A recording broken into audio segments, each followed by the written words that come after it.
Hey, good afternoon. Hey, my bad. Those of you who know me know that I have these really blonde moments, and that was just a blonde moment that I just had, and my false start here. But I'm back because I got something I want to throw out there to you guys today and have you consider. So I'm sitting here this afternoon, taking a little break from work, and I was thinking about a conversation that I was having with a friend yesterday, and we were talking about how um, it seems that it's harder to open up the family and to be accepted of family and to be natural and to share deep things with family. It's harder to do that with family a lot of times than it is with complete strangers or our friends. And just wondering why that was. We're just kind of kicking around some thoughts on why is that. And when one in your family has a gift, for example, or a talent or a big dream, and we find a way to put them down or to kind of rain on their parade and you know sort of bring them down to earth and let them know what they're not. And it's a weird dynamic, but if you think about your own family, especially as children, that tends to be the way that things go. And so I was thinking that family really should be our safest place, when you're among people who know you and should love you unconditionally, and um, people that should encourage you and lift you up. But oftentimes it's not that way. Instead, many times family becomes a source of negativity. Perhaps it's because family knows all of our flaws. I mean, they know all about us. For goodness sake, when you live with people and eat with people, and you know, day in and day out, they know you.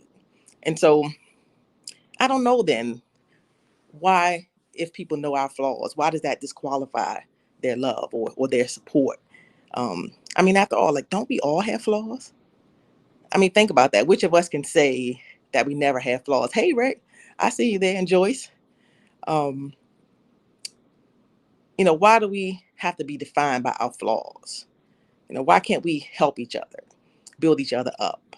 If you see my flaws, why harp on them? How about helping me? How about, you know, um, strengthening me? You know, how about looking at all of me? Because none of us are the sum of our flaws, of our negative things. There's so much more to people. People are complicated, and people are, you can have a really bad suit but have a really good suit. And you don't mean it. Obviously, now I'm not talking about clothes, but I'm talking about your attributes, your ways. And so, it's no wonder why we tend to turn to friends and coworkers or classmates. And I've even heard studies that say that that's why a lot of kids or young people turn to gangs, because they're trying to find a sense of belonging and somewhere where people don't judge them and put them down, but somewhere they can just be them and be okay. People that have their back. Like, everybody wants people that has their back. I know I do. And we tend to open up to people that we have much less history with. But somehow we find support, we find encouragement, we find those things that we should find at home. I mean, um, we can hold long, deep conversations with these folks, right? People that, again, don't know us as well as family members. We can share with them our deepest struggles and dreams and aspirations for the future, things we would never share with family for fear of their response. You ever thought about that? Why is that? I should be able to go to my own and open my heart and find a safe place, a place where, even if I'm being a knucklehead, or even if I'm being a big dream, or even if I'm being stupid, it's all good because this is family, right? They love us. And we ourselves also tend to have more compassion for people that are not our family. You ever found that, with your own people, you're short, you got an attitude, and you quick with them, and but other people on the outside you tend to have more compassion for, and more patience for. Again, I'm thinking, right? Why is that?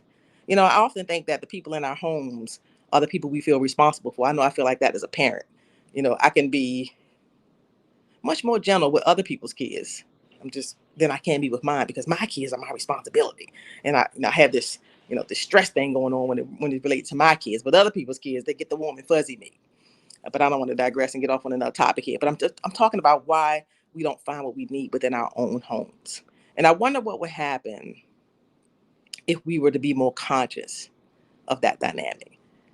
Um, if we made a concerted effort to be better to those in our own families, literally in our own homes, literally, those that, our next level out. I wonder what would happen if we chose to be better, like intentionally better to those, to sit back and think about the ramifications of our words, of our put downs, um, of our judgments, of our crass remarks. And a lot of that just comes with our being comfortable. But words hurt. Words are damaging. Things said last longer than even physical injuries. I've said before that I much rather you slap me than to say something cruel about me. The slap, the sting will last for a few minutes, but those words, they hang on much longer. And so, uh, yeah, I wonder what would happen again if we would extend the measure of kindness and understanding to those in our very first, circle, first our home, to let them, to allow those family members to be themselves and to share and to, you know, really all of them share not just the good things, but the good, bad, and the ugly. Like we all have it, and that we can love them regardless, that we can find a positive word, that we can find a way of encouragement, that we can help them instead of driving them out. And so surely home would become a place where we would find wholeness, where we would find safety, where we would find peace. Home would be a place that we enjoy more, that we can grow more. In fact, home would be our base. That when we go out into this world, um, you know, if we don't find those good friends, because I've been blessed to have good friends, if we don't find affirmation out here, that we are all right because our base is solid. So I'm just thinking out loud, as I tend to do, and some of these thoughts I'll be jumping on and sharing with. But I want to talk about that, right? Love begins at home with family. Let's do better. Talk to y'all later.